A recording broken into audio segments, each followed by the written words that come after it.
I have been with Amvets personally for going on 7 years. The Missouri State Legislature this year cut $16,000 from the Veterans Service Foundation budget.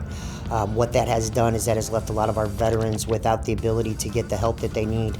Coming back to the real world isn't necessarily the easiest thing you can do. You've been put in positions where you may have seen or done things that, Marines or soldiers or airmen or seamen, have a really hard time getting back into it. They fall into this funk. What CarShield was able to do is I brought a proposal to help to raise some money for this Veterans Service Foundation of Missouri.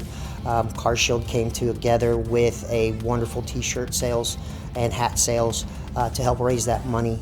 And in the process of that, the awareness that there are veterans that are in need of getting their benefits, and CarShield has just knocked it out of the park. Competition was pieing our manager in the face, and it was a lot more to me. My grandpa's a veteran, and it's always meant so much to him and our family. Being able to pie my boss in the face is probably the best thing that has ever been given to me. I actually just lost my grandfather probably about a month, maybe a month and a half before the competition was started, and he was a vet. It's very personal for me. I just lost a brother-in-law that served 30 years in the Air Force, which is why my daughter joined the military. She was in the Army, and she's now a disabled veteran.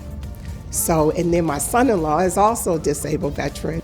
My supervisor is Michael, and pieing him in the face is going to be great.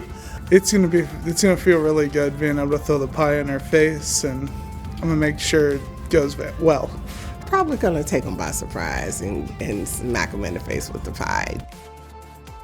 The fact that although the money that we did raise is going to help our veterans, it is one of the best feelings that I've had in a very long time to be part of an organization such as Amvets that does reach out and help take care of our veterans, but to be part of CarShield that has gone above and beyond to help, and just all of the employees as well as management and ownership. It has just been an absolute blessing.